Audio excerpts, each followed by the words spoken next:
Hey guys, tonight we begin with the sun-baked, olive oil-slicked world of ancient Greece, a civilization known for philosophy, democracy, and statues that didn't believe in pants. But beneath the legends of Plato, Sparta, and golden temples lies a much harder truth. Because while ancient Greece gave us the roots of Western civilization, it also gave its average citizen a daily struggle you'd barely survive today. So before you get comfortable, take a moment to like the video and subscribe, but only if you genuinely enjoy what I do here.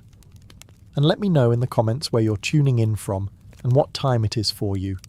It's always fascinating to see who's joining us from around the world. Now, dim the lights, maybe turn on a fan for that soft background hum, and let's ease into tonight's journey together. Welcome to ancient Greece, where your day begins not with an alarm clock, but with the sun turning your house into a slow-cooking oven. Your home is a modest one, made of sun-dried mud bricks or rough stone, with small windows and no glass. Just wooden shutters to keep out the goats and maybe some breeze if the gods are feeling generous. There's no insulation, no ceiling fan, and certainly no such thing as personal space, unless you count the corner where the family goat doesn't sleep. You rise early, not because you're disciplined, but because it's already too hot to stay horizontal. In the summer, the stone walls absorb heat like a sponge, and by sunrise, your little house is radiating it back into your bones. In winter, those same walls turn into a freezer, and you're basically wrapped in a sheet hoping not to become a statue of frostbite. You probably slept on a thin mat or a straw-stuffed mattress. No pillows, just a rolled-up cloak, or maybe your arm. If you're lucky, the lice left you alone last night. But probably not. There's no running water. So your morning routine involves either walking to the public fountain or, if you're rural, hauling water from a nearby well. You carry it in clay jars balanced on your shoulders, while silently praying you don't trip and shatter a week's worth of back pain on the ground. To get clean, you don't bathe in the morning. That's saved for the end of the day, if at all. You might splash your face, rub some olive oil on your skin, then scrape it off with a strigil, a curved metal blade. Think of it as a spa day, but without the spa, the day, or any real effect, and don't even think about privacy. Your family lives in the same room. You sleep together, eat together, and argue over who tracked mud in from the street, because the street is also your hallway, your newsfeed, and your trash dump. You haven't even eaten yet, and already your back hurts. You're sweating, and your tunic is sticking in places no tunic should. And this is the best part of your day. So you've survived the sweatbox of a Greek bedroom. Time to fuel up, right? Welcome to breakfast in ancient Greece. A meal so minimal it makes modern intermittent fasting look like gluttony. Your first bite of the day?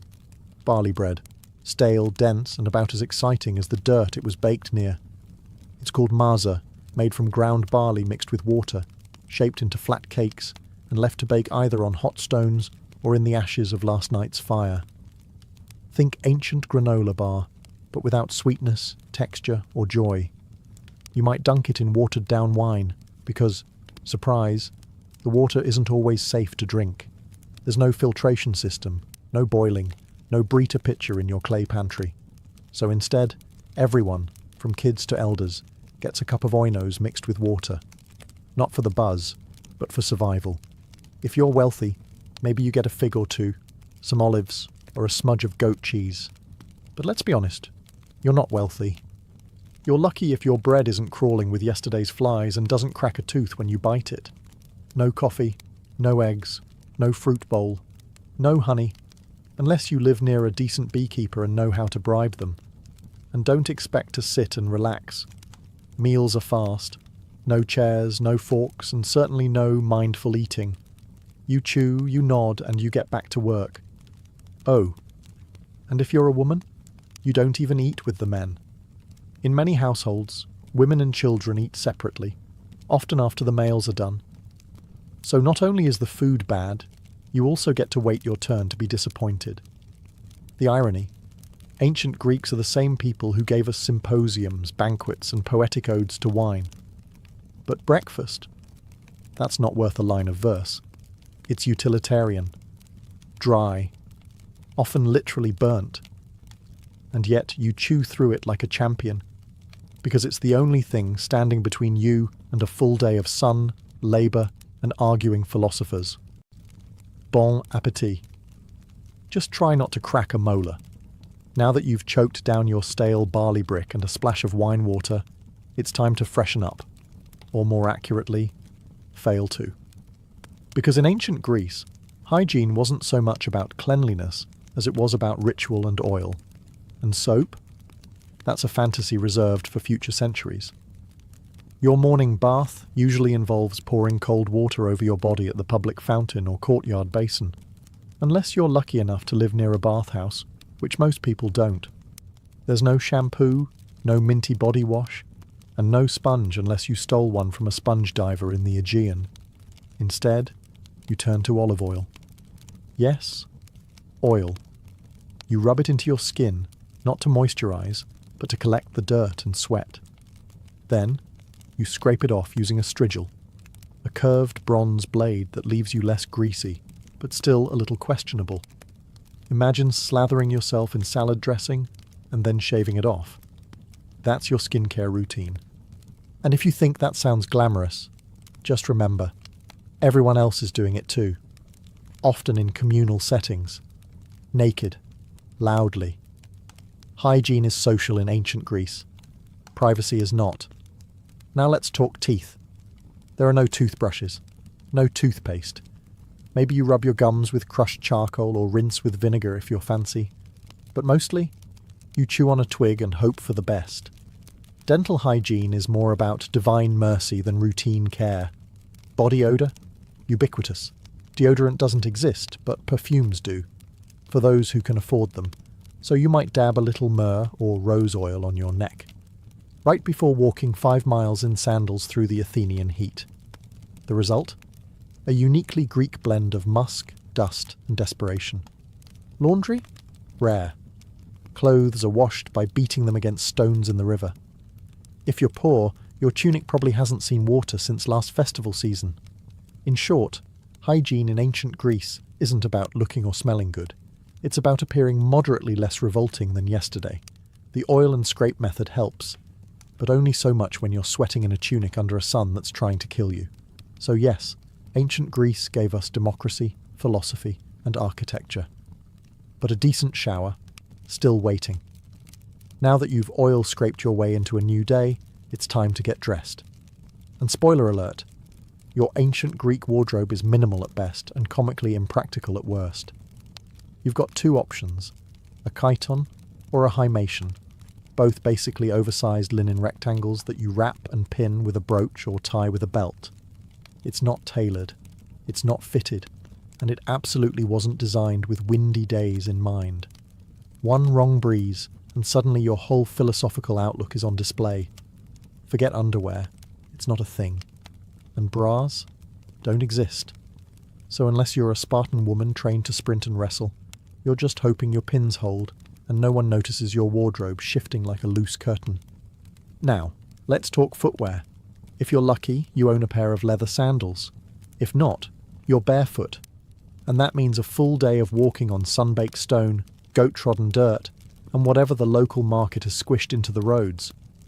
Imagine strolling across a skillet in July while dodging donkey dung. That's your daily commute. Of course, there's no sun protection, no hats unless you're a farmer or sailor, and no sunscreen because you live in 450 BCE, and science hasn't been invented yet. The Aegean sun? It doesn't care how philosophical you are. It will roast you. By noon your shoulders are burned, your feet are filthy, and your linen robe has stuck to you in 4 places that defy geometry. And don't forget, public nudity isn't shocking in Greek society. You might pass men at the gymnasium training in the buff, or even politicians delivering speeches in togas that barely hold together. Now, if you're wealthy, your tunic might be dyed, maybe a soft purple or saffron yellow, but most people wear off-white or brown, because dyes are expensive, and no one wants to waste good colour on the guy who fixes fishnets for a living. So you walk through your day dressed like a toga burrito, sunburned, sweating, and hoping your pin doesn't pop loose in front of the priestess. And the worst part? You're only halfway through your chores. Welcome to ancient Greece, where military service isn't a job, it's your civic duty, your social expectation, and sometimes your one-way ticket to an early grave. If you're a free male citizen, especially in Athens or Sparta, congratulations. You're automatically a soldier, whether you like it or not. By your teens, you're already training with wooden weapons and learning formations in the phalanx. That famous Greek battle strategy that involves standing shoulder to shoulder behind large shields and hoping the guy next to you doesn't trip. In Sparta, boys start military training at age 7 in the brutal Agog system, a program that turns children into warriors by, essentially, starving, whipping, and isolating them until only the toughest remain. In Athens, things are gentler, but still mandatory. 2 years of training in your late teens, followed by decades of being on call. You don't get to say, I'm more of a thinker. Even philosophers like Socrates fought in wars, and not with witty comebacks, with actual weapons. And there's always a war. Whether it's Sparta versus Athens, Athens versus Persia, Sparta versus literally everyone, or just a neighbouring polis getting sassy about trade routes. Conflict is a way of life. Peace is just the pause between 2 invasions. Armour? If you can afford it, you get a bronze helmet, breastplate, greaves, a round Hopland shield and a spear. If you can't, well, try not to be in the front row. Leather and cloth don't stop arrows. The worst part? You supply your own gear. That's right, being a soldier is a BYOB situation. Bring your own bronze. Poorer citizens either beg, borrow, or fight lightly armed, which is Greek for more likely to die first. And when you're not fighting, you're preparing, training, cleaning weapons, arguing in the assembly about strategy, or rowing warships for hours as part of the navy. Because yes, those triremes don't paddle themselves. There's no veterans' healthcare, no pensions, no therapy, just scars, limps, and the occasional poorly carved gravestone praising your virtue and courage. If you think life as a man in ancient Greece sounds rough, just wait until you hear about being a woman. In most Greek city-states, especially Athens, women had fewer rights than a pile of decorative urns. You couldn't vote, couldn't hold office, couldn't own land outright, and rarely appeared in public without a male escort. In fact, if people saw you out too often, they might start whispering that you were a courtesan or worse, a Spartan. Let's start with your daily routine. You wake up before sunrise to start the chores. You spin wool, weave cloth, grind grain, fetch water, bake bread, manage the slaves, if your household has any, and raise the children. You're the household CEO, but one without pay, respect, or days off. Your social life? Limited. You don't attend plays. You don't join the philosophical debates. You're not at the gymnasium. That's for naked men only.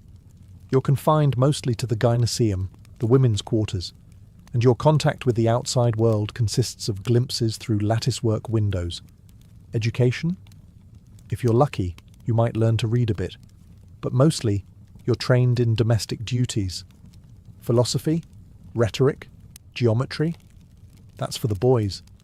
Your job is to marry well, have sons, and stay invisible while doing it. Marriage happens young, often in your early teens, to a man twice your age, arranged by your father, who treats you more like a trade agreement than a person.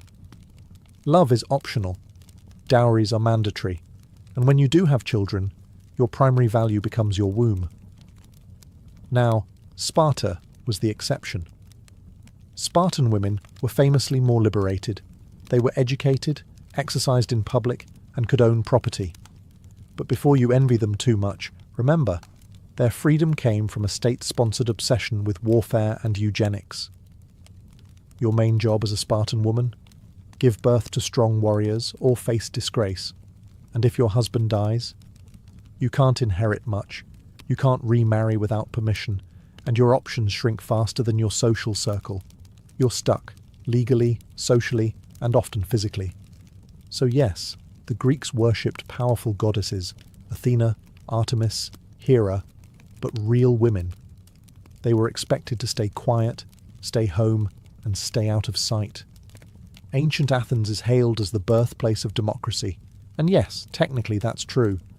But before you get too excited, let's be clear, you probably wouldn't qualify to participate. In fact, the majority of people living in Athens were completely excluded from the democratic process.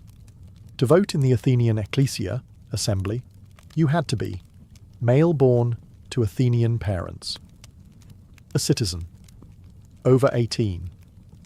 That means women, foreigners, called metics, slaves and children, who made up nearly 90% of the population, had no political voice whatsoever. That's not democracy for the people. That's democracy for a very specific club of sunburned men in sandals. If you met the criteria, though, you didn't just vote, you were expected to participate constantly. Laws were proposed, debated, and passed in huge assemblies of thousands of citizens. There were no career politicians. Every eligible man was part legislator, part jury member, and part overconfident amateur. You could even be randomly chosen to serve in powerful positions, like running the treasury or serving on a jury, through a lottery system. Which sounds thrilling until you remember there were no qualifications. Your fishmonger might oversee military logistics one day. Your uncle, who still believes in sea monsters, might judge a murder trial tomorrow. And if someone got too powerful, too popular, or just annoyed people the wrong way, ostracism. Once a year, citizens could write a name on a broken piece of pottery, an ostracon, and vote to exile that person for 10 years. No trial, no defence. Just go away, you're getting too famous. And yet, despite its flaws, Athenian democracy was revolutionary. It gave ordinary men a voice, well, some ordinary men, and laid the groundwork for future political systems. But make no mistake, it wasn't fair, and it wasn't inclusive. If you were a woman, silenced. A foreign-born resident who paid taxes, silenced. A slave building the Parthenon, definitely silenced. A philosopher who asked too many questions, possibly executed. Democracy was born in ancient Greece. But if you'd shown up expecting equal rights and inclusive politics, you'd have been escorted out of the assembly and told to bring your own ostracon. In ancient Greece, slavery wasn't just accepted, it was expected.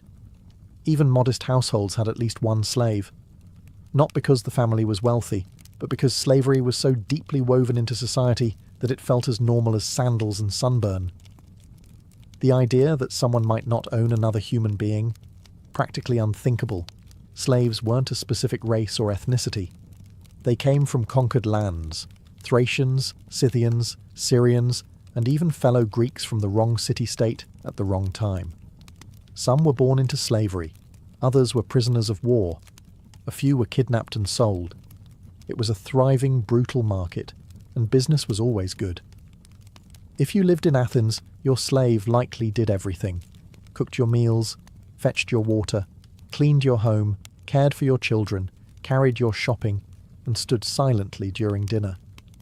Some even handled business affairs or managed the household while the citizen owner lounged at the symposium, sipping diluted wine and debating abstract concepts like justice. Irony level, maximum. In the silver mines of Laurion, slaves, including children, laboured in horrifying conditions, crawling through narrow shafts in total darkness, inhaling toxic dust, and dying slowly for the sake of coins and civic pride. Some slaves were educated. They taught grammar and math, served as scribes, or even managed bank accounts. But make no mistake, they were still property. They could be beaten, branded, sold, or killed on a whim, and had no legal rights. The few who earned freedom, called freedmen, were never truly free. They still owed loyalty to their former masters and were barred from citizenship. No voting, no land ownership, just the hope of a slightly better tomorrow. And unlike later slave systems, there was no widespread abolitionist movement. Philosophers like Aristotle, yes, that Aristotle, justified slavery as natural and necessary. According to him, some people were slaves by nature. Enlightening, isn't it? Ancient Greece gave us ethics, democracy, and philosophy. But all of it was built on the backs of people who were never allowed to speak. never allowed to vote, and never allowed to matter. And that's not a footnote. It's the foundation. Feeling unwell in ancient Greece? That's unfortunate. Because unless you live next door to Hippocrates himself, your healthcare plan includes some vague herbs, divine intervention, and a lot of wishful thinking. Let's start with the basics. There are no hospitals as we know them. If you're sick or injured, you stay home. Maybe a neighbour knows a thing or two about poultices. Maybe a relative remembers a prayer to Asclepius, the god of healing. Maybe your local temple has a snake you can pet for spiritual comfort. That's about it. The most famous Greek doctors were really a mix of herbalist, philosopher, and gambler. They believed in the four humours: blood, phlegm, yellow bile, and black bile. According to them, illness was caused by an imbalance in these fluids. So, if you had a fever, too much blood, time to drain it. Coughing, too much phlegm, try fasting. Melancholy, that's black bile. Maybe take a walk or stare at the sea dramatically. Most treatments were based on trial, error, and garlic. You might be given crushed poppy seeds, good luck with that, boiled figs, or a compress made of vinegar and something someone scraped off a goat. Did it work? Sometimes. Did it hurt? Almost always. Surgery, rare, terrifying, and generally a last resort. Without anesthesia or antiseptics, even a simple cut could go septic and kill you. Tools included iron knives, bone saws, and prayers. Lots of prayers. And if you needed something amputated, hope you brought a leather strap to bite down on. Midwives handled childbirth, which was dangerous even on the best days. Mortality rates for women and infants were tragically high. One bad birth, one stuck shoulder, one breech baby, and that was it. If you were wealthy, you might summon a travelling physician, someone with an actual scroll and some fancy oils. If you were poor, you relied on local knowledge, street remedies, and sheer resilience, or you simply didn't recover. But hey, at least they believed in rest, clean air, and a balanced diet, so there's that. Ancient Greek medicine gave us the Hippocratic Oath, but it also gave us treatments like drink boiled cabbage water. So yes, healthcare in ancient Greece. Mostly herbs, hope, and hang on. In ancient Greece, theatre wasn't just entertainment, it was a civic duty, a religious ritual, and sometimes a full-contact sport for the soul. Let's start with the good part. Theatre was free for citizens, assuming you weren't a woman, slave, or foreigner, in which case, good luck seeing anything. You'd file into an enormous open-air theatre carved into a hillside, like the great Theatre of Dionysus in Athens, shoulder to shoulder with thousands of other sweaty citizens. And you'd be there all day. Seriously, all day. The Dionysia festival ran from dawn until night, with back-to-back plays, tragedies, comedies, and satyr plays. No intermission, no snacks, and certainly no bathroom breaks, unless you counted a bush on the hillside. If you showed up late or acted out, you weren't just frowned at, you could be fined. The performances themselves? Wild. Tragedies were emotionally gutting. Murder, madness, war, gods destroying families because of one bad decision made 3 generations ago. You didn't come to laugh, you came to weep in unison. Then came the comedies, which weren't exactly light-hearted family fare. These plays mocked politicians, philosophers, entire cities, and bodily functions with stunning precision.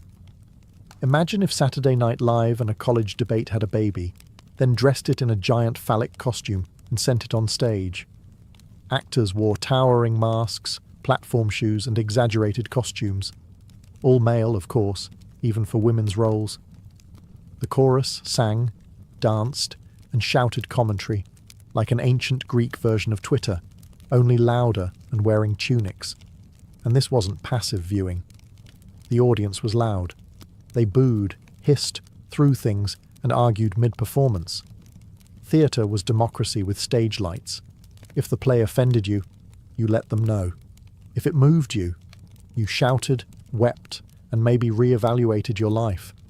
At the end of the festival, A jury voted on which playwright won. Imagine spending 3 days crying over Orestes, only to find out some bawdy comedy with a talking pig god took the prize. That's ancient Greece for you. So yes, in the theatre, you were never just watching, you were participating, and possibly throwing olives. So you've survived your tragic all-day theatre binge. Now you wander into the Agora, the bustling heart of the city, and stumble right into a man wearing a cloak, holding no shoes, and asking strangers, "What is justice?" Welcome to philosophy. It's everywhere, and it's not optional. In ancient Greece, particularly in Athens, philosophy was the local sport, and the champions were names we now associate with world-changing ideas. Socrates, Plato, Aristotle. Back then, though, they were just eccentric men who talked a lot and made other people feel stupid. Take Socrates. The man made a career out of asking questions that led nowhere and dismantling people's confidence in their own opinions. You might be minding your own business, buying olives or petting a stray goat, and he'd appear, "Do you believe in truth?" I guess. What is truth? Cue 3 hours of mental spiral and a desire to move to Sparta. He never wrote anything down. His student Plato did that. But Socrates left a lasting impression, partly because Athens eventually executed him for being too annoying. Officially, it was corrupting the youth and not believing in the gods. But let's be honest, he probably just wouldn't stop asking questions during dinner. Philosophy wasn't a cozy academic hobby. It was loud, confrontational, and weirdly athletic. Debates happened in public spaces. They were spontaneous, intense, and often ended in hurt feelings or deep existential crises. No microphones, just voices, hands, and enough ego to fill the Parthenon. And if you thought you could just watch, think again. Philosophers loved drawing in random bystanders. You didn't walk past Plato's academy. You were absorbed into it. You said one thing slightly wrong and suddenly became the day's example of unexamined life. Even kids weren't safe. Aristotle tutored Alexander the Great, a teenager who later conquered half the known world. Imagine your high school civics teacher handing you a globe and saying, "Go fix this." So yes, philosophy gave us logic, ethics, science, and political theory. But in ancient Greece, it also gave you a headache, a crisis of identity, and a 70% chance of being publicly humiliated by a man in sandals.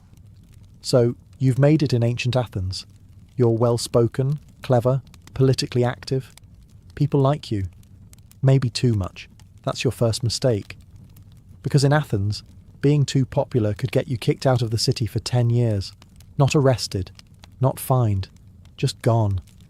This wasn't a conspiracy or a backroom deal. It was built into the system. It was called ostracism, and it was perfectly legal, perfectly public, and perfectly terrifying. Once a year, the citizens of Athens would gather to decide whether to hold an ostracism vote. If enough people agreed, everyone wrote the name of a person they wanted exiled on a broken piece of pottery called an ostracon. If someone got 6,000 or more votes, they were banished. No trial. No explanation. Just pack your sandals and leave. You didn't have to be a criminal. In fact, most ostracized people had done nothing wrong, except get too influential. Maybe you were a war hero, a persuasive speaker, or just had great hair. Whatever it was, your fellow citizens decided you were becoming a threat to democracy. And democracy voted to yeet you into temporary oblivion. And here's the twist. It wasn't permanent. Ostracism lasted 10 years, after which you could come back like nothing happened. Your property was untouched. Your citizenship remained. No grudges. Just a decade-long vacation you didn't ask for. Some famous Athenians were ostracized. Aristides the Just was so well liked that someone allegedly voted against him just because they were sick of hearing how virtuous he was. Brutal. Even Themistocles, the military genius who saved Athens at the Battle of Salamis, got the boot once he got too cocky. Turns out, gratitude has an expiration date. Ostracism was meant to protect Athens from tyrants, but it often punished success. So if you were ambitious, you had to walk a fine line. Be respected, but not too respected. Popular, but not charismatic enough to worry people. Think of it like a reality show where the prize for winning too many fans is being exiled to the countryside with your dignity and olive oil stash. Athens gave birth to democracy, but it also invented cancel culture 2,500 years ahead of schedule. In ancient Greece, you didn't ask if you were going to die young. You just wondered how soon and how painfully. Life expectancy hovered around 30 to 35 years, and that was if you made it past infancy, which was no small feat. Roughly 1 in 3 children didn't survive childhood, thanks to disease, poor nutrition, and the fact that hygiene was, as we've discussed, more theoretical than actual. You could die from anything: a scratch that turned septic, a fever no one could explain, childbirth, a leading cause of death for women, or something as simple as drinking the wrong cup of water. Medicine was limited, and divine intervention wasn't known for consistency. If you lived in a city, disease spread fast. Cramped quarters, open-air sewers, and communal fountains made epidemics a regular part of life. The infamous plague of Athens during the Peloponnesian War wiped out 1/3 of the city. Thucydides wrote about it. Then he got it. Then, somehow, survived. Most weren't so lucky. War? Constant. If you were a man, odds were you'd die holding a spear or rowing a trireme. Even if you weren't killed in battle, injuries often turned fatal days later. No antibiotics. No stitches. Just hope and garlic compresses. And there was always the possibility of death by divine tantrum. Displease a god, forget a sacrifice, mock a temple statue, or speak ill of Zeus after 3 cups of wine, and you could find yourself on the wrong end of a lightning bolt, plague, or spontaneous goat stampede. Burial rites were important. If your family couldn't afford a proper funeral, with coins for the ferryman and rituals to secure your spot in the afterlife, you might be dumped outside the city walls, unmarked and forgotten. Not only was that tragic, it was spiritually dangerous. The Greeks believed unburied souls wandered eternally, caught between worlds. Death wasn't poetic, it was daily, and it didn't care about your philosophy, your beauty, or your lineage. You could be a slave, a general, or a poet, and still die from a mouldy fig or an angry mosquito. The Greeks had 12 Olympians, and not a single one of them liked you. In theory, ancient Greek religion was all about harmony with the divine, worshipping Zeus, Hera, Athena, Apollo, Artemis, Poseidon, and the rest of the Golden Crew up on Mount Olympus. In practice, it was constant spiritual damage control. These gods weren't peaceful, all-loving deities. They were divine drama queens with superpowers. Forget a sacrifice. They'd ruin your crops. Say the wrong prayer. Your ship sinks. Step into the wrong grove. Snakebite, plague, famine. Take your pick. The gods didn't just demand your loyalty. They demanded perfect timing, flawless rituals, and unblinking obedience. You didn't have weekly temple visits. You had daily rituals, home altars, seasonal festivals, and civic ceremonies. Before planting crops, pray to Demeter, going to war, offer to Ares, travelling by sea. You'd better pour out some wine to Poseidon, and maybe throw in a goat just to be safe. Each god had favourites and grudges. Apollo might protect your city, unless your grandfather offended him once, in which case you're cursed until further notice. Hera was the goddess of marriage, but she also specialised in making mortal women's lives miserable if Zeus so much as looked at them. Athena rewarded wisdom, and also turned people into spiders. Casual. And if the Olympians weren't enough to keep you nervous, there were nymphs, satyrs, spirits, river gods, and monsters lurking around every corner. Step on the wrong patch of sacred land, and suddenly your left leg belongs to a vengeful woodland sprite. But worst of all, you never knew why something bad happened. Was it the wrong offering? The wrong timing? Did you insult a god in a dream? Maybe it was your cousin. Maybe it was something your great-grandfather did. Doesn't matter. The gods work in mysterious and deeply personal ways. And yet, For all the terror, Greek religion was woven into every part of life, from politics to childbirth to the Olympic Games. You feared the gods, yes, but you also depended on them. Their temples were city landmarks, their festivals were national holidays, and their myths explained everything from lightning to love. You didn't believe in gods out of faith. You believed out of survival instinct. So, after everything, the sun-baked homes, the barley-bread breakfasts, the sandal-blistered treks, the wars, plagues, gods, and goat-related traumas. Let's ask the question plainly. Would you last a single day in ancient Greece? Honestly? No. You'd fold before lunch. The heat, the diet, the constant threat of war or divine punishment would wipe that Instagrammable toga fantasy right off your face. You're not used to hauling water before breakfast or squatting over a hole in the ground next to a temple goat. You'd miss your running water, your aspirin, and your right to complain without being exiled by pottery shard. You might love the idea of living among marble statues, brilliant philosophers, and epic poets. But guess what? Those were the 1% of ancient Greece. For everyone else, it was back-breaking labour, limited rights, and frequent funerals. Your democracy? Only if you're a male citizen. Your medicine? Garlic and hope. Your gods? Frequently furious. Your social media? A guy yelling in the agora about justice while waving a fish. And yet, for all of that, the Greeks endured. They built temples that still stand, wrote plays we still perform, debated ideas we still wrestle with, and laid the groundwork for everything from astronomy to ethics. They didn't just survive hardship, they created civilization while sweating through it. You wouldn't last, but they did. Not because life was easy, but because they found ways to make meaning in a world full of chaos. They questioned everything, fought constantly, wrote beautifully, died young, and still, somehow, shaped the modern world. So no, you probably wouldn't make it past your first sunstroke, goat bite, or unsolicited philosophy lesson in the street. But if you did, if you adapted, endured, and listened closely, you'd find yourself standing among some of the most passionate, resilient, and brilliantly flawed people history has ever known. And they wouldn't judge you for struggling. They'd just hand you a tunic, point to the amphorae and say, "Good, now carry that up a hill." It began with a death and a betrayal. Prasutagus, king of the Iceni tribe in what is now eastern England, had played the Roman game well. He had walked a tightrope for years, ruling as a client king under the shadow of Rome.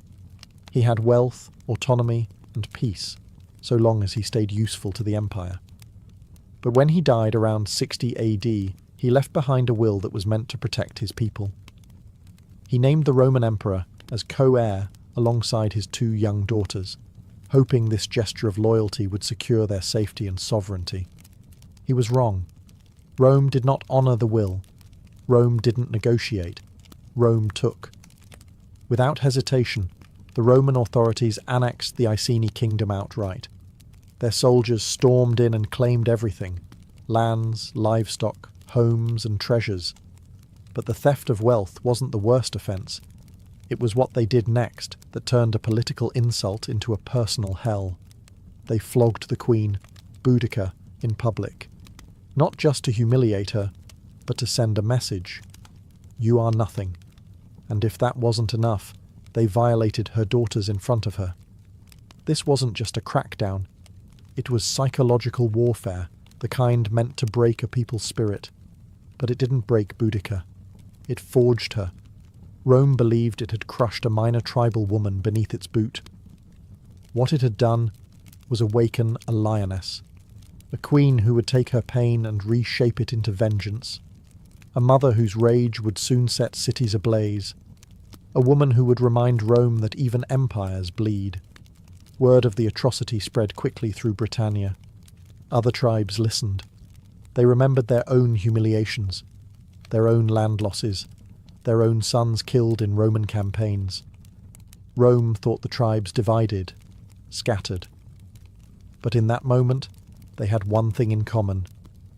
Boudicca's fury. What began with Rome violating one queen would soon end with the empire reeling in fear. They had broken a treaty, broken a family, and in doing so, broken the illusion of Roman invincibility in Britannia. This wasn't just a mistake, it was the spark that would ignite one of the most ferocious revolts Rome ever faced. If Rome expected Boudica to fade into silence, they misunderstood everything about her. Boudica wasn't born to obey, she was born to lead. Described by Roman historians, who rarely complimented their enemies, as tall, fierce, with flaming red hair cascading down to her waist and a voice that sliced through crowds like a war horn. She wasn't just a queen by blood, she was a symbol. And now, she was a threat. But before she became that threat, she became something deeper. A mother, with nothing left to lose. Roman brutality had tried to erase her dignity, her children's future, and her people's pride. But Boudica refused to be a victim. She understood what Rome feared most wasn't an army, it was unity. And so she began to forge it, one tribe at a time. First, the Trinovantes. They had once been powerful before Rome crushed them under taxes, land seizures, and slave labour. When Boudica spoke, she didn't speak like a diplomat. She spoke like a warrior mother, scarred but unbroken. She reminded them of their ancestors, of their gods, and of the earth they no longer owned. Her pain was their pain, her rage, theirs too. Then the other tribes began to listen. The Corieltauvi, the Cornovi, even some of the Brigantes. Her cause was no longer about vengeance. It became a holy mission, to cleanse Britannia of Roman arrogance. She didn't promise safety, she promised glory, and death with honour, if it came to that, and they followed her.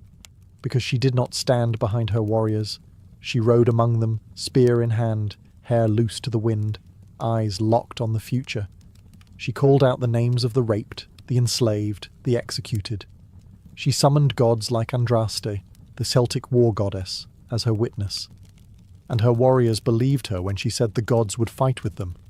She had no formal military training, no Roman strategy scrolls, but she had something deadlier. Righteous fury, sharpened by betrayal, guided by purpose. And the land itself seemed to shift under her command. This wasn't rebellion, it was resurrection. The Queen Rome thought it had broken was now the spearhead of a movement that would soon make the empire tremble. And she was just getting started. The Roman eagle had long soared over Britannia, but now the winds beneath its wings were changing.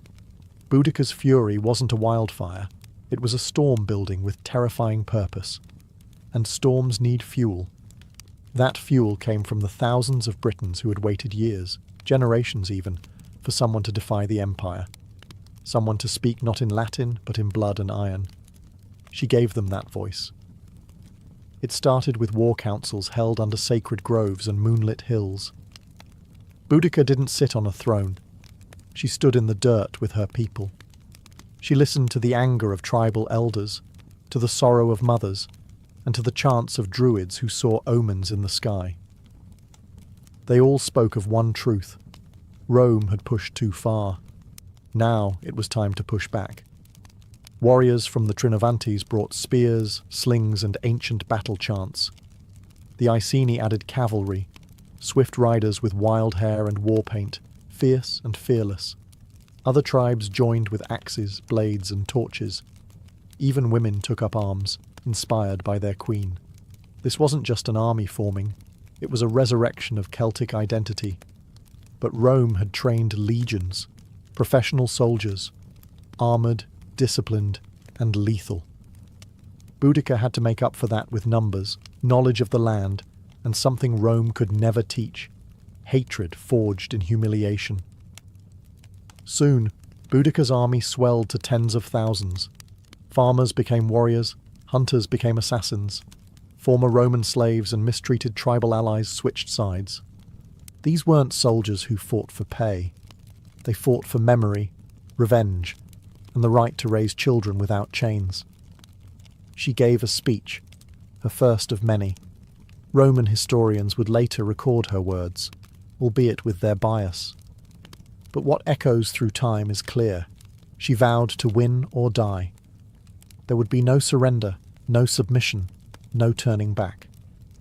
Then came the first target, Camulodunum, once a British stronghold, now a Roman colony littered with temples, statues, and villas. The Temple of Claudius stood as an insult, a shrine to the emperor who had conquered them. To Boudica and her warriors, it was not sacred. It was a provocation. And it would be the first to fall. The tribes were no longer whispering rebellion.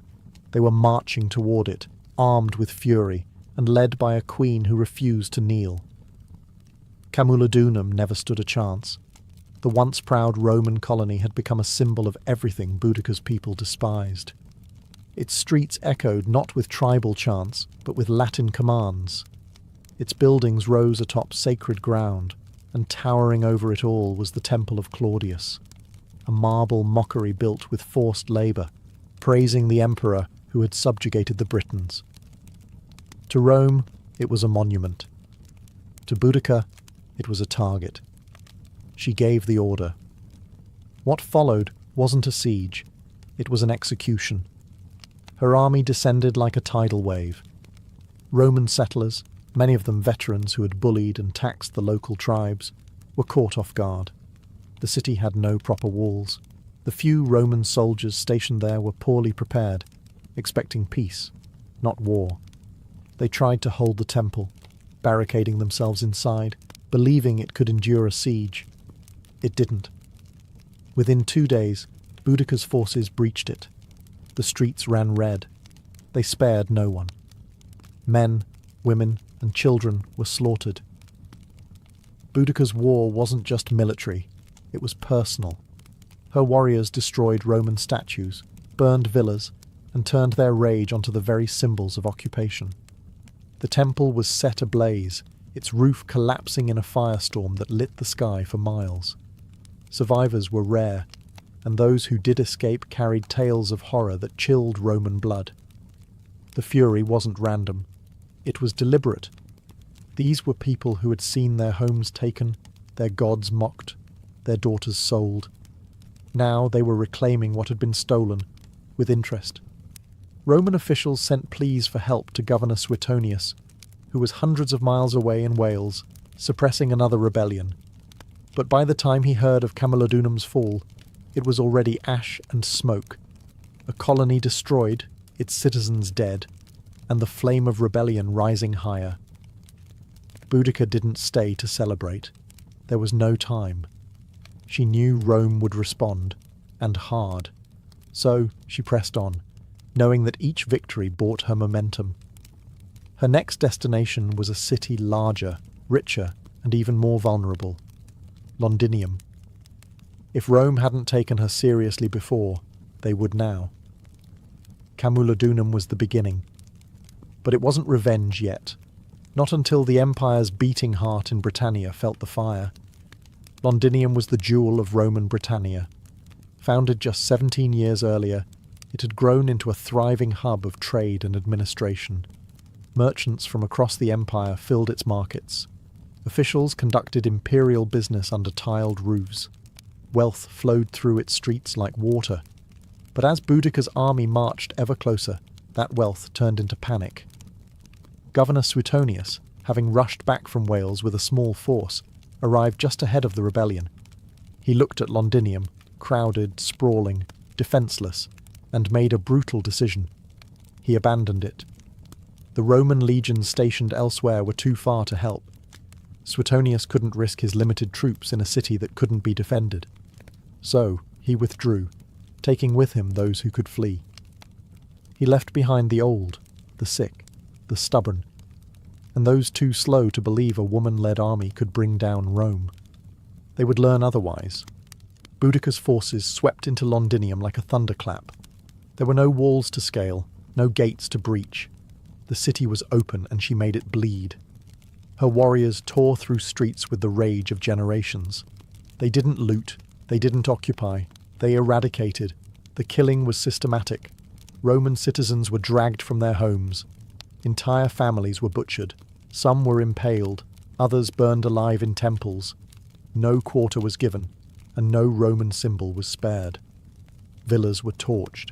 Warehouses exploded into flame. The rising smoke could be seen from miles away, curling black against the British sky. This wasn't just a slaughter, it was a statement. The message, Rome is not invincible. Contemporary Roman sources, like Tacitus and Cassius Dio, estimated that tens of thousands died. Some accounts say the brutality exceeded even what occurred at Camulodunum. To Roman minds, this was not just a rebellion, it was apocalypse. And through it all rode Boudica.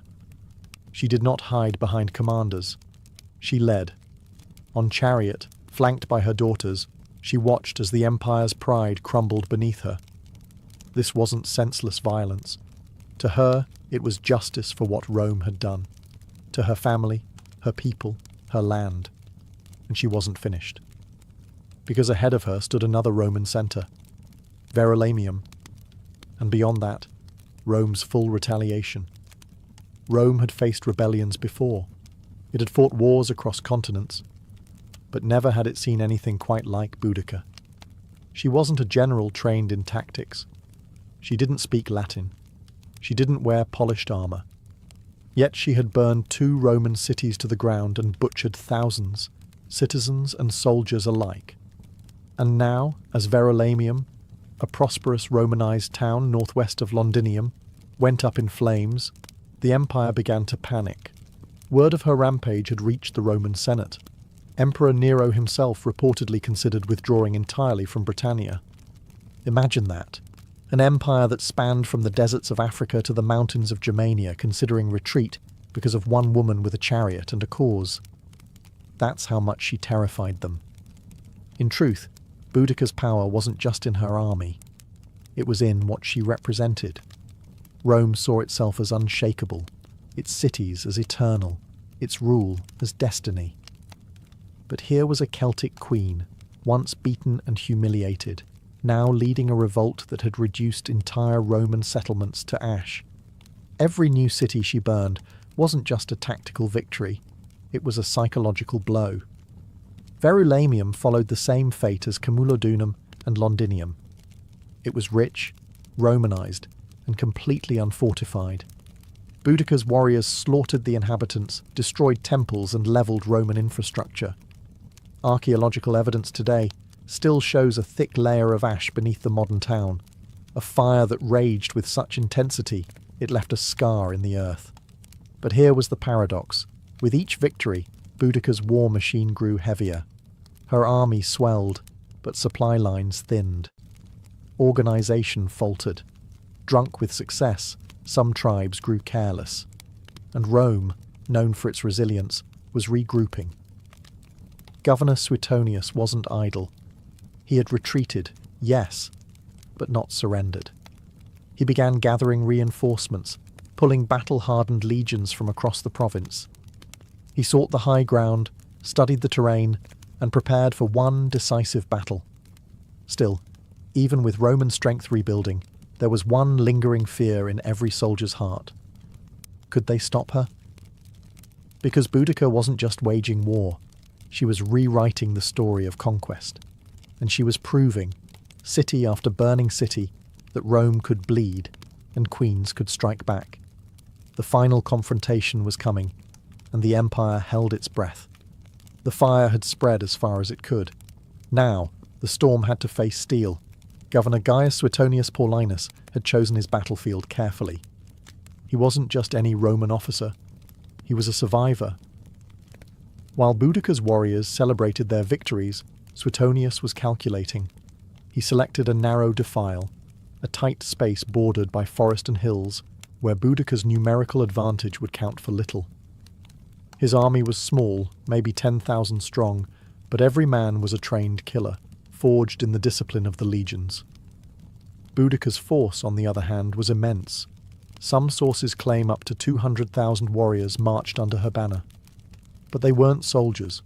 They were farmers, blacksmiths, tribal chiefs, and freedom seekers, inspired but undisciplined. armed with fury, but not formation. They believed numbers would crush Rome like a tide. They were wrong. As Boudicca's army approached, she gave one last speech, standing atop her war chariot, flanked by her daughters. She reminded them of their suffering, of the floggings, the rapes, the stolen lands, the burnt homes. She called upon the goddess Andraste, invoked the ancestors, and vowed either victory or death. Her warriors roared in response. They believed the gods would carry them. Then the battle began. The Britons charged. They filled the field with a primal fury, but Suetonius held firm. He let them come close, packed tight in the narrow terrain. Then, with perfect timing, he unleashed the Roman counterstrike. Spears flew in tight formation, shields locked. Gladi, short Roman swords, cut deep into the confused mass. Wave after wave of Britons crashed into an iron wall, and each time they broke. Then the Romans advanced, step by step, disciplined, precise, merciless. Behind the Britons, wagons and families had followed the army, expecting to witness Roman defeat. Instead, they became a fatal obstacle. The warriors couldn't retreat. Panic set in. The narrow battlefield turned into a slaughter. When the dust settled, it was over. Tens of thousands of Britons lay dead. The rebellion was shattered. The empire had bent, but not broken. Boudica had thrown everything at Rome, and though she lost the battle, the memory of her stand would echo louder than the clash of swords. Her final fate would remain a mystery, but her legend was already immortal. The battlefield was silent, the roar of war replaced by the moans of the dying. Boudica had lost, not just a battle, but a war she had set ablaze with her own hands. The ground was soaked with the blood of her people, and the ashes of their dreams drifted into the cold Britannic air. And Boudica, she was nowhere to be found. There are no eyewitness accounts of her final breath, no clear details of her death. Roman historians offer conflicting stories. Some say she took poison, choosing death over capture. Others suggest she fell ill and died quietly in the aftermath. But what they agree on is this: she vanished. No chained queen was ever paraded through the streets of Rome. No public execution, no final humiliation. She simply disappeared, like a storm that burned itself out. But in that disappearance, something extraordinary happened.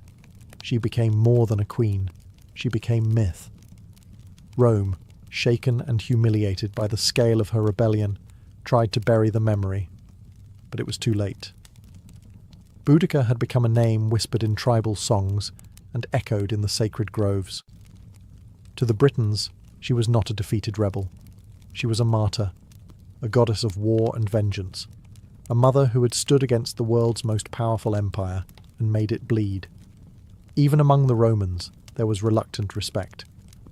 Tacitus, though Roman to the bone, painted her not as a barbarian, but as a formidable leader wronged by the arrogance of empire. Cassius Dio wrote of her commanding presence and terrifying speeches. They feared her, yes, but they also admired her resolve. And across the centuries, Boudica refused to die. She would rise again in Victorian statues, in poems by Tennyson, in history books, in school lessons. She became a symbol of defiance, especially to women who saw in her story a fire that couldn't be extinguished. Her chariot, spiked wheels tearing across time, became a vehicle of resistance. And so, though her body may be lost to history, her voice never left. It rides with the wind. It screams in the fire. It echoes through every soul that has ever stood against oppression and whispered, "I will not kneel." Centuries have passed since Boudica vanished into the mists of history, but her shadow still lingers across the British Isles. You can see her name carved into monuments, hear her invoked in political speeches, and feel her presence in the stubborn spirit of a land that never truly forgot her. In London, near Westminster Bridge, a bronze statue shows her standing tall on a war chariot, flanked by her daughters, eyes set on the horizon, wheels raised in defiance. Below her, traffic hums and tourists wander, unaware that they walk in the echoes of her rebellion. But her legacy isn't just about statues, it's about what she represents. Boudica became more than the sum of her battles. She became an eternal question asked of every empire, every oppressor, every ruler who forgets the power of the people. What happens when the silenced rise? She was not perfect. Her revolt was marked by bloodshed and massacres. Tens of thousands died at the hands of her warriors. But history isn't written by saints. It's carved by those who dare to resist. And resistance, by its nature, is rarely clean. Still, what makes Boudica endure is not just her war against Rome. It's the fire she lit in the human imagination. A woman who lost everything and still stood tall. A queen who refused to be defined by the empire that tried to break her. A mother who turned her grief into a sword. Modern historians continue to debate her exact role, her decisions, her motives. But ask any Briton who Boudica was, and they won't recite footnotes. They'll tell you she was the queen who made Rome bleed, the woman who united tribes that had once warred with each other, the warrior who taught the world that dignity can rise even from devastation. And in that, she becomes more than historical figure. She becomes symbol of rebellion, of courage, of the unbreakable will to be free. Because even when Rome rebuilt its cities and redrew its maps, it could not erase her. Her flame still burns, in every fight against tyranny, in every voice that dares to say no, and in every soul that would rather die on their feet than live on their knees. Boudica is gone, but her legend rides forever. To the ancients, illness was never random. It wasn't just about bacteria, viruses, or rogue cells. Those explanations would come thousands of years later. In the ancient world, sickness was a symptom, not of physical failure alone, but of a deeper disturbance. A disruption in balance, a fracture in the harmony between body, mind, soul, and nature. In Mesopotamia, disease was often seen as divine punishment. If someone fell ill, it was believed they had offended a god, broken a taboo, or attracted a curse. Diagnosis began not with symptoms, but with questions. What have you done? Who have you angered? Priests and healers worked together, interpreting omens, casting spells, and prescribing rituals alongside herbal treatments.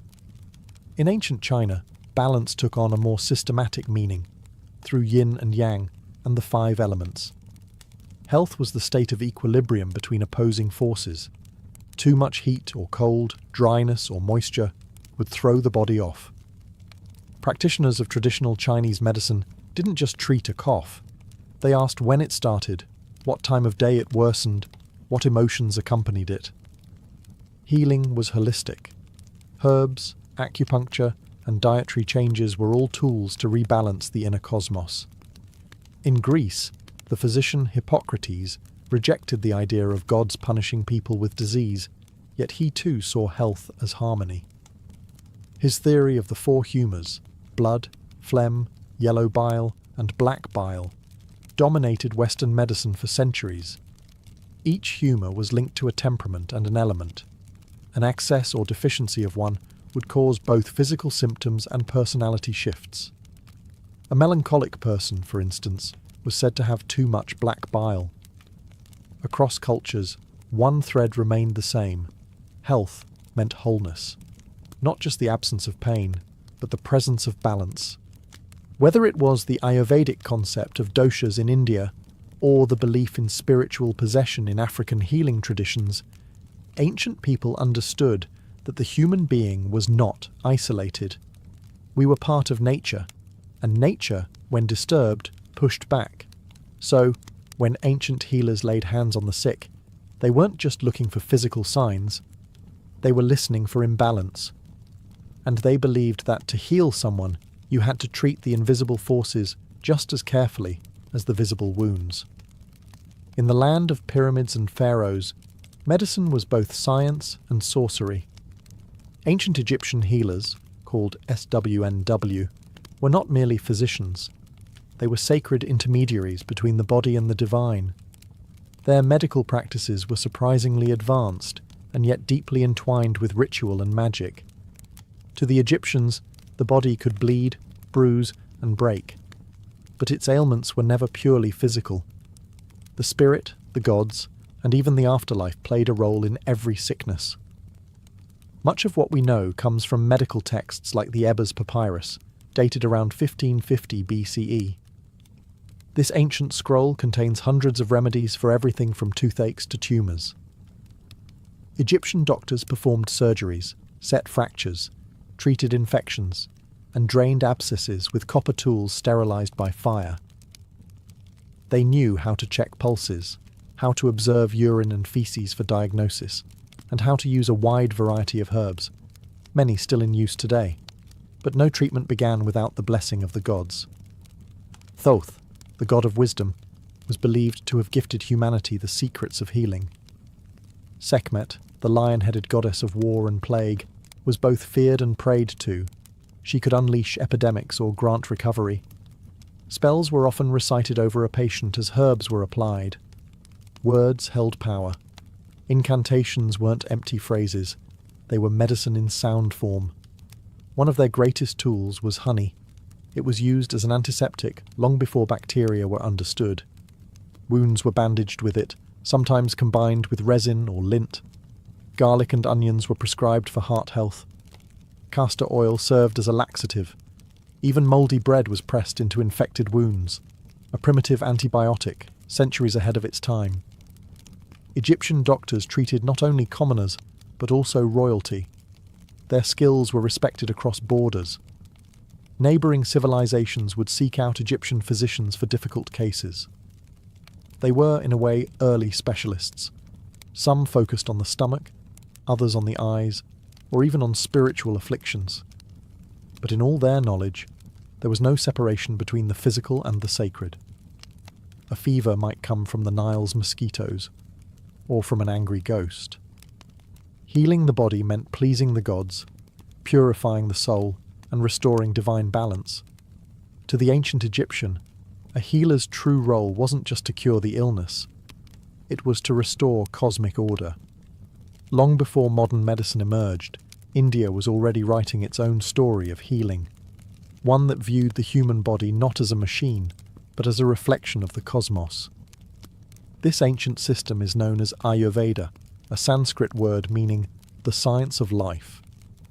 Rooted in the Vedic tradition, Ayurveda is more than just a medical practice. It's a philosophy, a way of living in harmony with nature, seasons, and spirit. Central to Ayurveda is the concept of three doshas, Vata, Pitta, and Kapha. Each represents a unique combination of the five elements: earth, water, fire, air, and ether. Vata governs movement, Pitta controls transformation, like digestion, and Kapha manages structure and stability. Everyone is born with a unique balance of these doshas. Illness, according to Ayurveda, arises when this balance is disturbed, by poor diet, stress, environment, or lifestyle. Ayurvedic texts like the Karaka Samhita and Sushruta Samhita date back over 2,000 years. These detailed manuals offer not just herbal remedies, but guidance on surgery, obstetrics, psychology, and even ethics for physicians. Charaka focused on internal medicine, promoting prevention as the first line of defense. Sushruta, meanwhile, is remembered as a pioneer of surgery, describing over 300 surgical procedures and more than 120 surgical instruments, many carved from wood or metal. One of his most astonishing techniques was rhinoplasty, reconstructing a nose using a flap of skin from the patient's cheek or forehead. This wasn't cosmetic. It was often used to restore faces mutilated as punishment. Thousands of years before Western medicine caught up, Sushruta had already set the stage. But Ayurveda's strength lies in its holistic approach. Healing the body is inseparable from healing the mind and soul. Treatments include herbal medicine, yoga, breathing exercises, pranayama, oil massages, abhyanga, and meditative fasting. Plants like turmeric, ashwagandha, neem, and tulsi weren't just food. They were medicine, purifiers, and protectors of life force. An Ayurvedic healer might treat a fever not just with herbs, but by adjusting your sleep schedule, examining your emotional health, and cleansing your digestive fire, or Agni. Ayurveda teaches that you are not separate from nature. You are nature. And when you fall ill, it is nature's call to return to balance. In ancient China, health was never just about flesh and bone. It was about energy. The invisible, vital force called qi, pronounced chi, flowed through every living being, and the key to wellness was ensuring that qi moved freely, without blockage or excess. This foundational idea would shape one of the oldest continuous medical systems in the world, traditional Chinese medicine, or TCM. To understand illness, ancient Chinese physicians first had to understand nature itself. They observed the rhythms of the seasons, the phases of the moon, the behavior of animals, and the turning of the cosmos. From these patterns emerged two core principles: yin and yang, and the five elements: wood, fire, earth, metal, and water. Yin and yang represented balance in all things. Yin was cool, dark, passive, internal. Yang was hot, bright, active, external. Every organ, emotion, and function of the body was classified under these opposing but complementary forces. Health, then, was a dynamic balance between them. A fever wasn't just a rise in temperature, it was an excess of yang.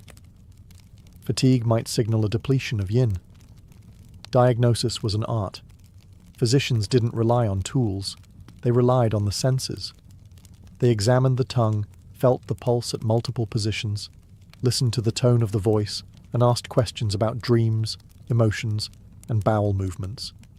Every detail offered insight into the balance, or imbalance, of qi. To restore health, they turned to a vast toolkit. Acupuncture, the insertion of fine needles into precise points along the body's meridians, was used to unblock qi and restore flow.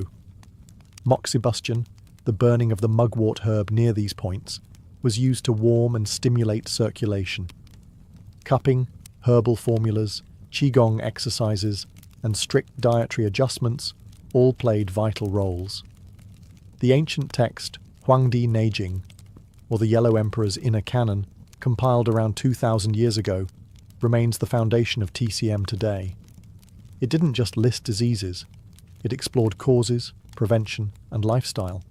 It taught that emotions like anger, grief, and fear could disrupt organs, and that healing required emotional balance as well as physical remedies. Chinese medicine never separated the person from the world around them. To treat the body, one must treat the climate, the soul, and the unseen energy within. In every heartbeat, the ancients believed, qi was speaking, and the healer's task was to listen. In the temples of ancient Greece and the forums of Rome, medicine began to step away from the divine and into the realm of reason. But even here, the body was still seen as a delicate ecosystem, ruled by balance and temperament. And at the centre of this worldview stood a theory that would shape Western medicine for over 1,000 years: the four humours. Developed by the Greek physician Hippocrates, and later expanded by Roman doctors like Galen, the theory proposed that the human body was governed by four fluids: blood, phlegm, yellow bile, and black bile. Each humour corresponded to an element: air, water, fire, and earth, and to a specific temperament. A healthy person had these fluids in balance. Illness? It was simply the result of too much or too little of one. If someone was feverish and aggressive, they might have excess yellow bile, a choleric imbalance. A sluggish, pale patient could be suffering from an overload of phlegm, linked to cold and moisture. Treatment, therefore, focused on restoring equilibrium through bloodletting, purging, special diets, and baths. But the Greeks didn't stop at fluids. They also believed in the healing power of observation and environment. The Hippocratic Oath, still echoed in modern medicine, urged physicians to do no harm, to observe their patients carefully, and to treat the whole person, not just the disease. Hippocrates advised his students to consider the seasons, winds, water quality, and even the patient's mood. Healing sanctuaries known as Asclepiae, named after the god Asclepius, dotted the Greek landscape. These were more than hospitals. They were spiritual retreats. Patients slept in sacred dormitories hoping to receive healing dreams. Ritual purification, exercise, diet, and prayer were all part of the cure. It was a space where reason and religion walked hand in hand. In Rome, medical practice evolved further with the rise of Galen, a Greek physician who served gladiators and emperors.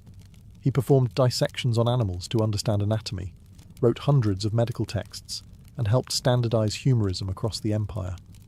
Though some of his ideas were flawed, Galen's influence endured for centuries.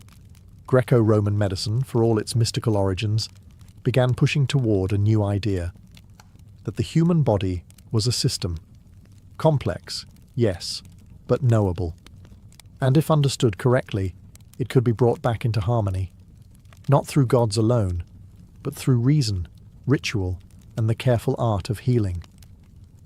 Long before written texts and formal schools of medicine, indigenous peoples around the world were healing their communities using a deeper kind of knowledge, one passed down through stories, visions, and hands-on experience with the natural world. For these cultures, medicine wasn't a profession.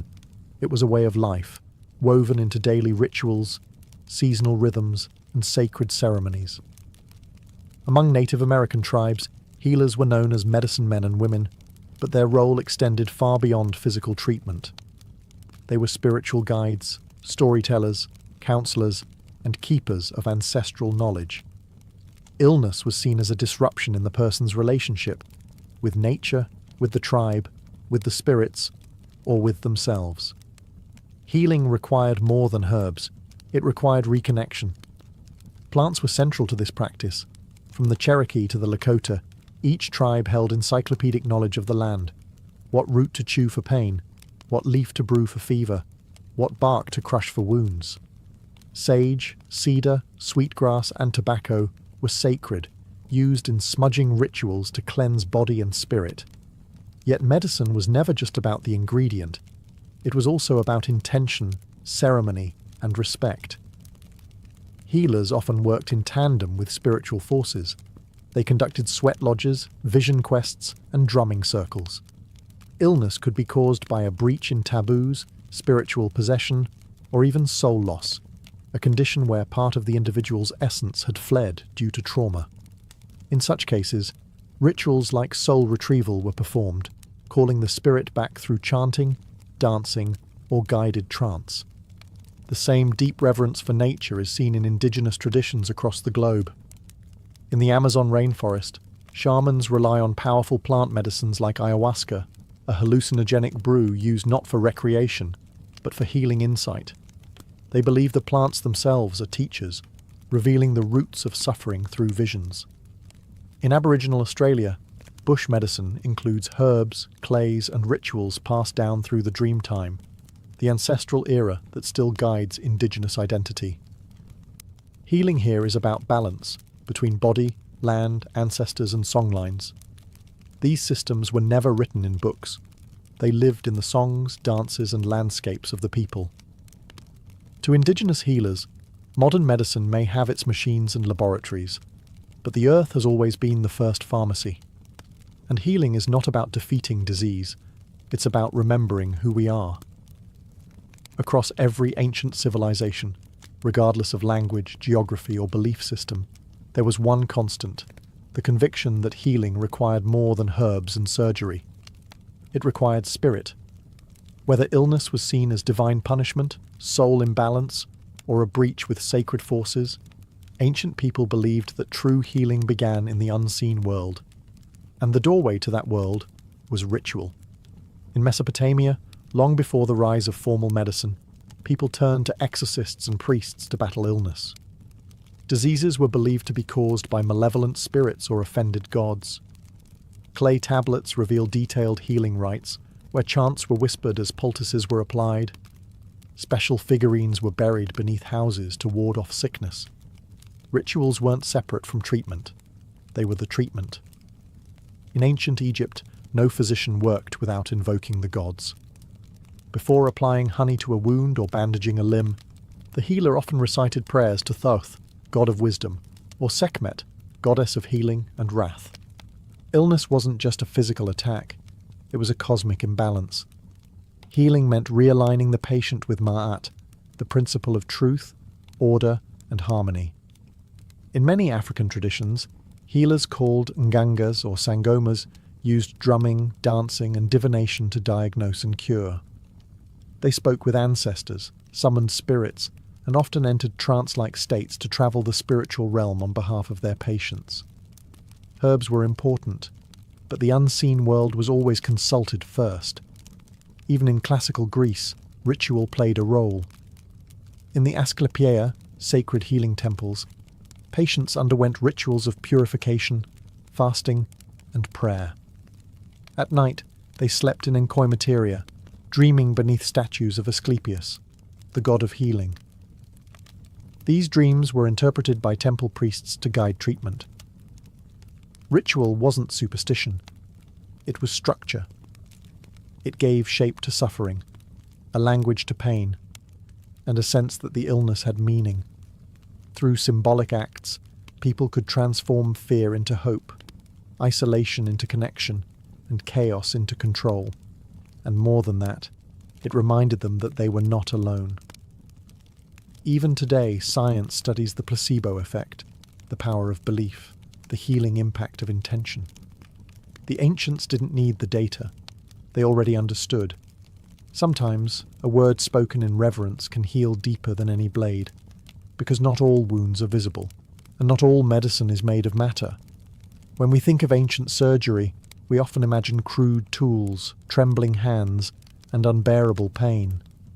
But the truth is far more impressive and more human.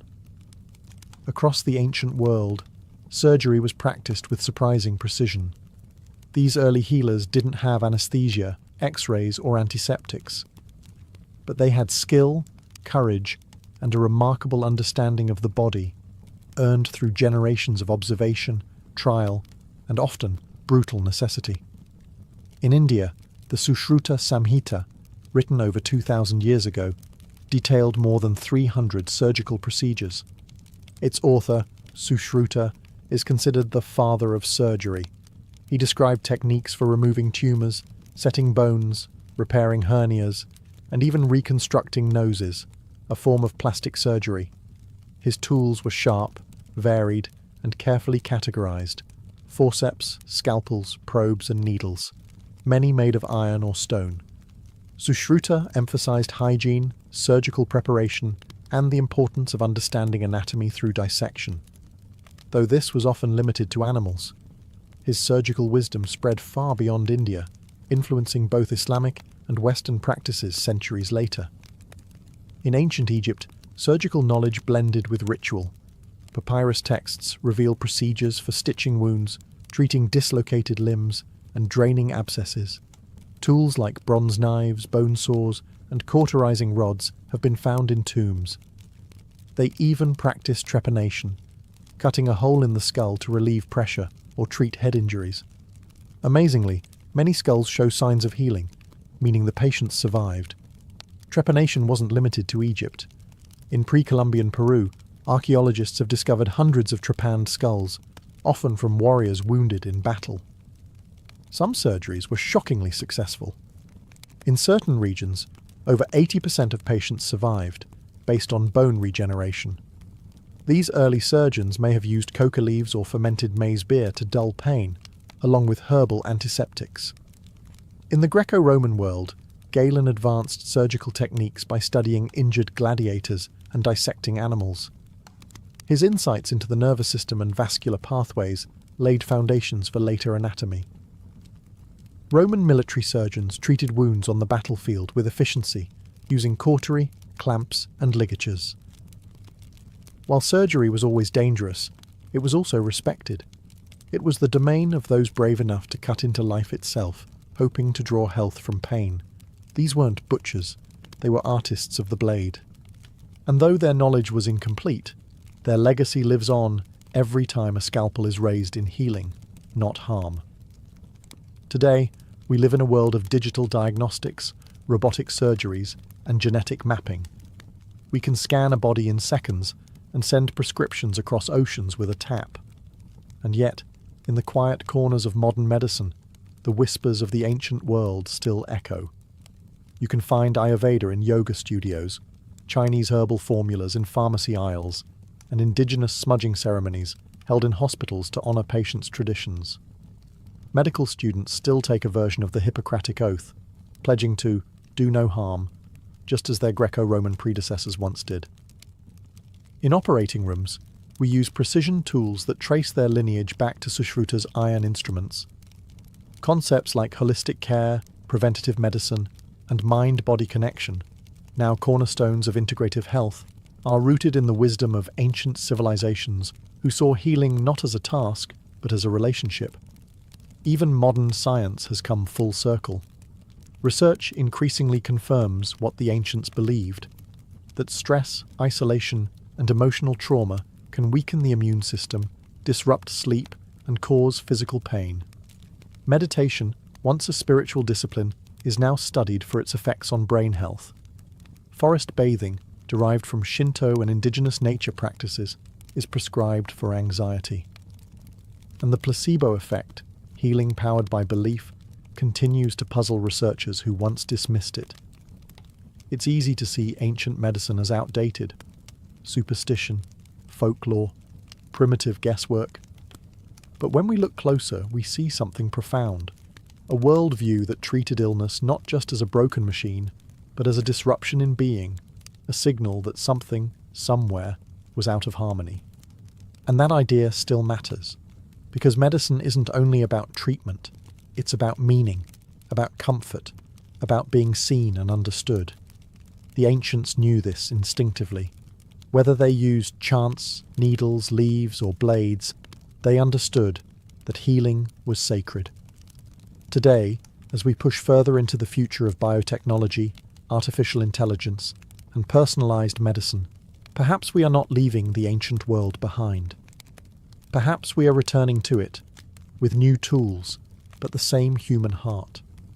A heart that still longs for balance, for wholeness, for healing not just of body, but of spirit.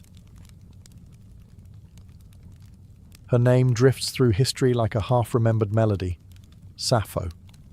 A poetess from the island of Lesbos, born sometime around 630 BCE, whose voice once stirred the hearts of listeners under starlit skies, and whose words, even in fragments, still echo with longing. Unlike the grand warriors and kings of ancient Greece, Sappho's fame came not from conquest, but from emotion. Her domain was not the battlefield, but the human soul. She wrote of love and jealousy, beauty and despair, joy and yearning. She captured the fleeting moments, a glance, a blush, a tremble, and held them in verse like pressed flowers, fragile yet eternal. Very little is known of her life. No portraits, no diaries. What we have are traces, a few lines preserved by ancient scholars, quotes embedded in other works, and the ruins of papyrus scrolls lost to time. And yet these fragments shine. The Greek philosopher Plato called her the 10th muse. Centuries later, poets, translators, and dreamers would seek her, piecing her life together like an unfinished song. Sappho was likely born into a noble family on Lesbos, an island in the northeastern Aegean Sea. This was a place of music and learning, where poetry was woven into the fabric of social life. She may have had siblings, a daughter, and even political enemies, though the records are vague. She lived through exile and unrest, moments of silence and moments of song. Her world was one where most women's voices were confined to the home or stifled altogether. But Sappho defied silence. She stood apart, not with rebellion, but with beauty. She wrote in the Aeolic dialect, in short, vivid lyrics designed to be sung to the lyre. Her style was intimate, rich with imagery. Evening star, you bring back all that the shining day has scattered. Words like these outlived empires. And then, as quietly as she appeared in the records, she faded. Much of her work is lost, burned, buried, or dismissed. But what remains proves one thing. She didn't need monuments. Her poems were her monument. And today, when we speak of passion in verse, of love without shame, of longing that defies centuries, we are still whispering the name Sappho. To understand Sappho, you must first understand Lesbos, the island that cradled her voice. Lesbos was no backwater. In the ancient Greek world, it was a flourishing hub of art, music, and philosophy. With its fertile valleys, olive groves, and coastal winds scented with salt and flowers. Lesbos was both a physical paradise and a cultural gem. It wasn't Athens. It didn't need to be. It had its own rhythm, slower, more sensual, and steeped in lyric tradition. Here, music wasn't decoration, it was devotion. The lyre and aulos echoed through homes and temples. Poetry was sung, not read. And in this world of sound and nature, Sappho's voice was born. She lived in the city of Mytilene, the island's bustling heart. Politics thrived here, and so did art. The island boasted poets and philosophers, rival factions and shifting alliances. Sappho herself was once exiled, perhaps to Sicily, amid political unrest. But it was always Lesbos that drew her home. It was her muse. Lesbos was also a space of female community, rare in the ancient world. Aristocratic girls were educated in music, poetry, and ritual. Some scholars believe Sappho led a kind of theasos, a circle or school where young women learned the art of lyric poetry, dance, and devotion to the goddess Aphrodite. This was not formal education as we know it, but a sacred, creative sisterhood. Here, bonds formed that were emotional, intellectual, and possibly romantic. Sappho wrote directly to these women, not as abstract muses, but as real presences in her life. She addressed them by name, mourned their departures, celebrated their beauty, and confessed her love with searing honesty.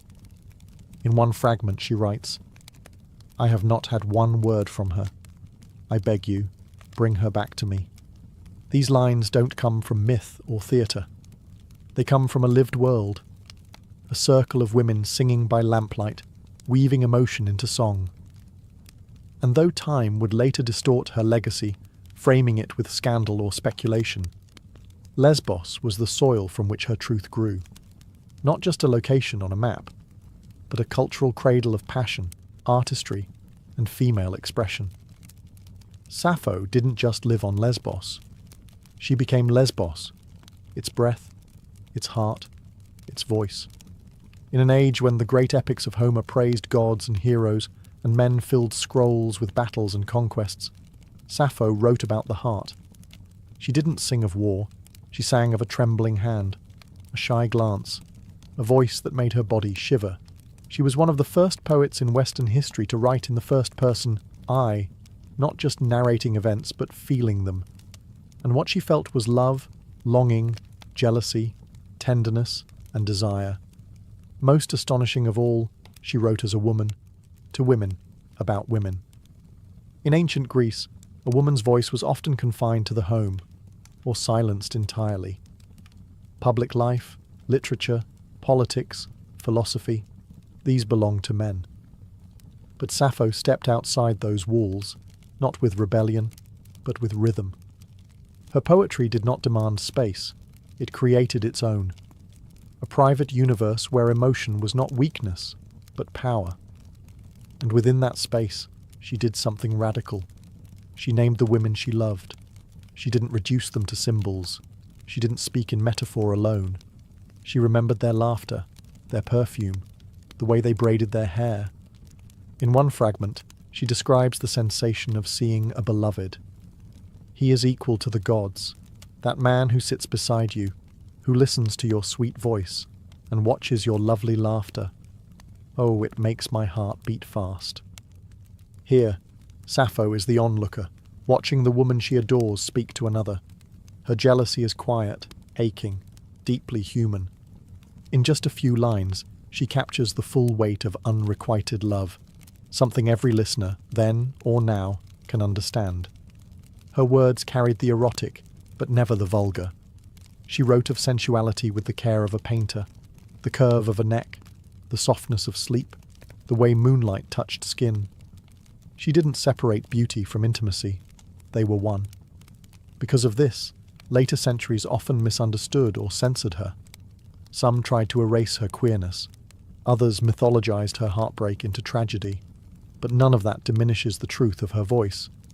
A woman who wrote honestly, lyrically, and bravely about love. Not in theory, but as someone who had lived it, deeply, openly, and without apology. Sappho didn't just write poetry, she composed music for the soul.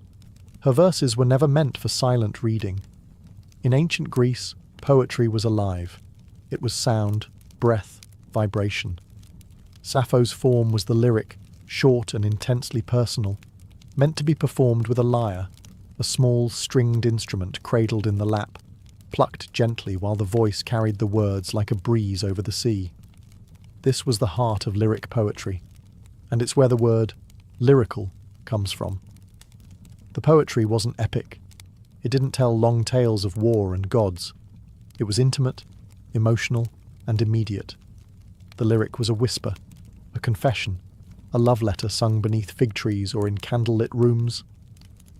And Sappho was its undisputed master.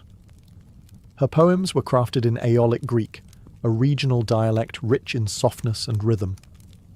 Her preferred metre, now called the Sapphic stanza, flowed with a particular beat. 3 long lines followed by a shorter, punchy one, like a sigh at the end of a longing thought.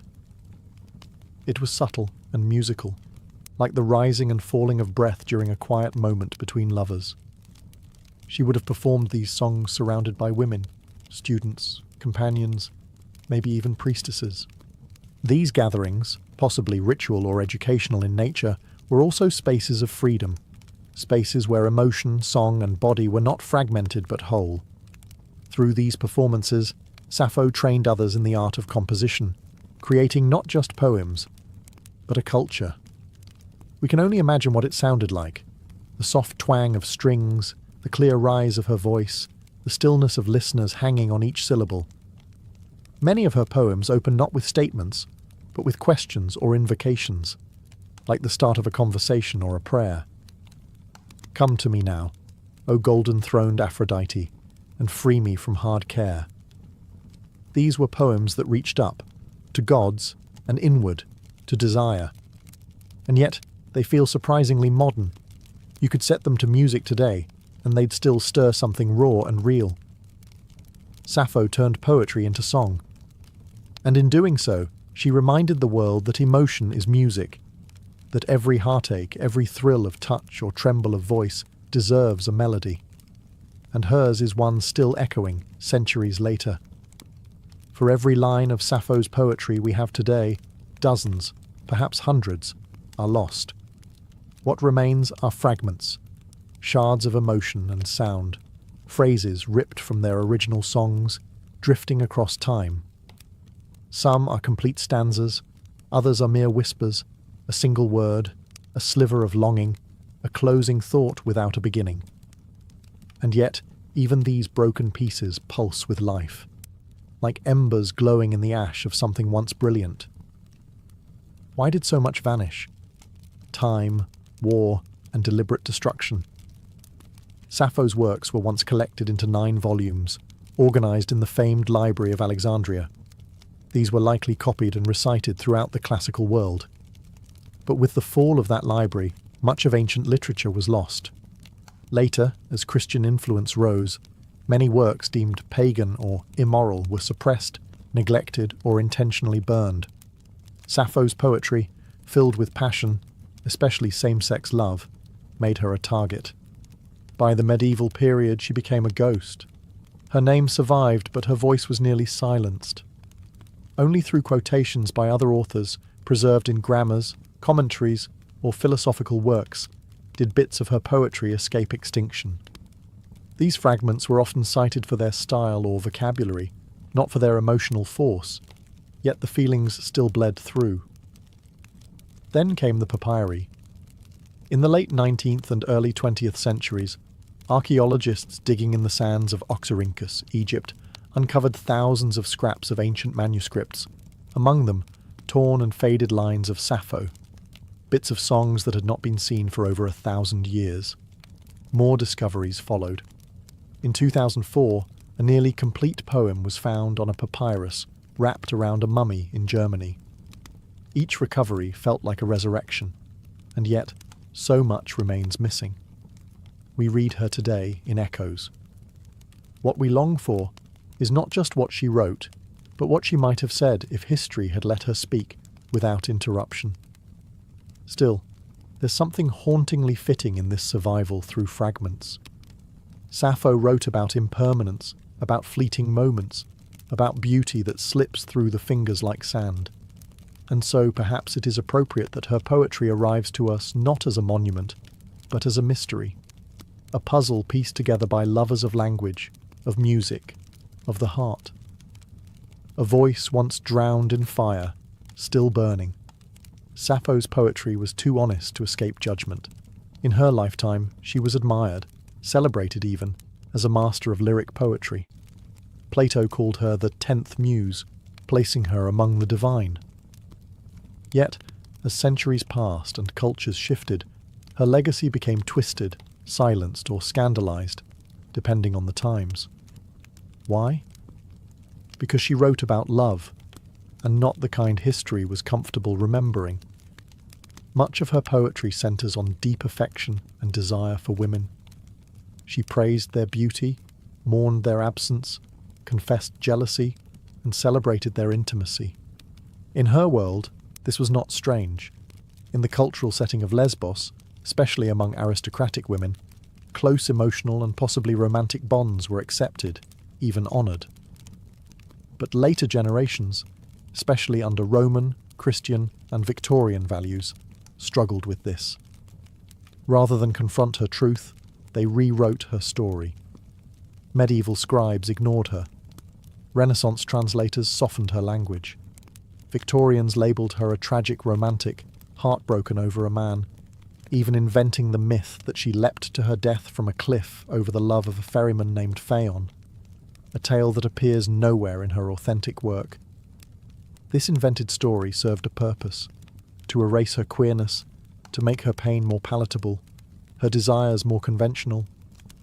Some critics reduced her poetry to merely educational or platonic. Others dismissed her altogether as indecent. And yet, she persisted. Even in scandal, Sappho's name survived. In the 19th century, when open discussion of same-sex love was still taboo, her legacy quietly became a coded symbol for queer identity. The words sapphic and lesbian became terms for romantic love between women, rooted directly in her name and her home. She became, without ever intending to, a figure of resistance, a poetic ancestor to those whose loves were silenced. And still today, debates echo. Who was she? A teacher? A lover? A myth? A threat? But maybe the better question is, why are we still afraid of her truth? Sappho didn't write to fit into categories. She wrote what she felt.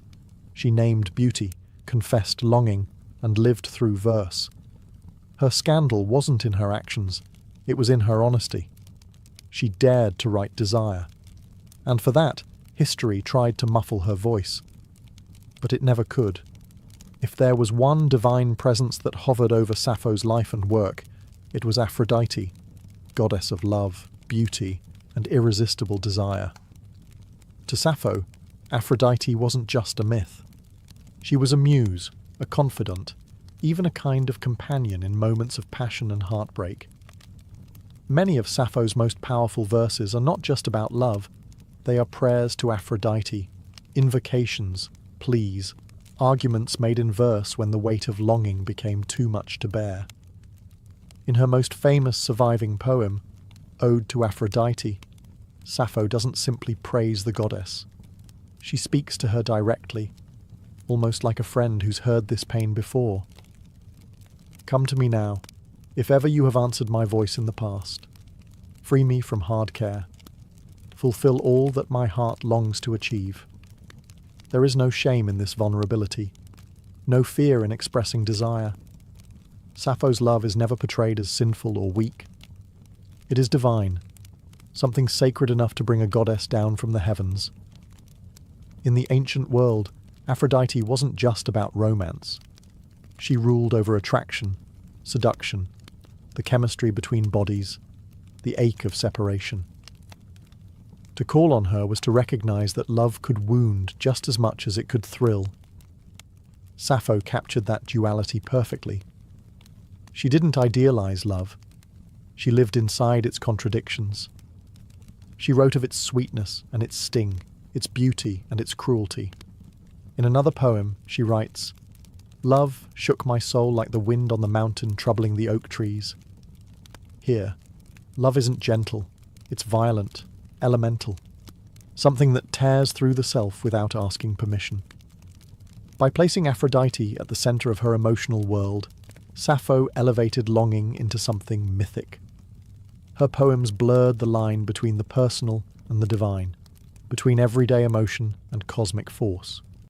And in doing so, she helped build a literary legacy where love wasn't just a theme, it was a form of worship. For Sappho, Aphrodite wasn't an abstract deity. She was a mirror, a force that reflected back all the intensity, the confusion, and the beauty of the human heart. And in every line of Sappho's verse, the goddess of love listens and replies. Like her poetry, Sappho's death is a mystery wrapped in myth. No one knows exactly when she died, how old she was, or even where she spent her final years. Some say she died peacefully on Lesbos, surrounded by the sea and the songs she loved. Others, especially later Roman poets, spun tragic fables that she leapt to her death from the white cliffs of Lefkada, heartbroken over an unrequited love for the handsome ferryman Phaon. But there's no historical evidence for that story. It seems more like an invention, a way for a male-dominated literary tradition to reframe her love and suffering into a heterosexual tragedy. It turned the powerful, poetic voice of a woman who loved women into a victim of unreturned affection for a man. A neat ending, perhaps, but a false one. The truth is simpler and more profound. Sappho disappeared as quietly as she arrived. After her death, her work lived on for centuries. She was studied by philosophers, quoted by playwrights, and sung in performances across the ancient Greek world. Her poetry was preserved in 9 books, a treasure trove of lyric verse. For a time, her fame rivaled Homer's, but history is not kind to voices that challenge its norms. With the rise of the Roman Empire and, later, the dominance of Christian moral codes, Sappho's openly emotional and sensual poems, especially those celebrating female love, fell out of favour. Her writings were no longer recopied, her volumes left to decay in libraries that would eventually burn or crumble. Some believe her works were intentionally destroyed by early church officials who saw her songs as dangerous. By the Middle Ages, her name remained, but her words were mostly gone. It would take over 1,000 years before fragments of her verses resurfaced, unearthed from Egyptian trash heaps or quoted in ancient grammars. Piece by piece, she was reborn, not through myth, but through survival. Her death may be lost to time, but her disappearance was never total. She lingered in whispers, in stolen lines scribbled in margins, in the persistent ache of voices that refused to be forgotten. Sappho didn't need a heroic death. Her poems were already immortal, and in the gaps where her words once lived, we can still feel the shape of her spirit. Yearning, unfinished, but never truly gone. Sappho's life may be lost in shadows, her verses scattered and incomplete, but her influence has never dimmed. If anything, it has only grown stronger, like a candle that flickers but refuses to go out. In every age, someone has rediscovered her. In the Renaissance, scholars pored over her fragments, marvelling at her delicate command of emotion. In the Romantic era, poets like Byron and Shelley invoked her name. In the 19th and 20th centuries, as conversations around gender and identity began to reawaken, Sappho became a symbol of queer resilience, of feminine artistry, of emotional freedom. Her name lives on in language itself. Sapphic, used to describe romantic love between women. Lesbian, taken from the island of her birth, now a global identity. These words are not just terms, they are echoes of her life, proof that a voice can ripple across millennia and still reshape how we understand love and expression. Artists, writers and musicians continue to be drawn to her. Painters have imagined her at the lyre, bathed in moonlight. Poets have translated her again and again, each version seeking the pulse beneath the words. Modern authors have reimagined her, reclaimed her, resurrected her in novels, songs and plays. And through it all, one thing remains clear. Sappho speaks to something universal. It doesn't matter that her poems are broken. It doesn't matter that her biography is blurred. What matters is the emotion that burns beneath the words, the trembling joy of desire, the ache of separation, the sacredness of beauty. These are feelings we all carry. She just found a way to sing them. Perhaps that's her true immortality. Not the marble statues or the scholarly footnotes, but the way a few lines from over 2,000 years ago can still make someone pause, breathe, and feel less alone. Sappho's gift was never just poetry. It was presence. She made feeling an art. She made longing a form of truth. And in doing so, she became more than a poet. She became a mirror for anyone who has ever loved quietly, deeply, or in defiance of the world. And as long as human hearts break and heal through language, Sappho will remain, not just remembered, but felt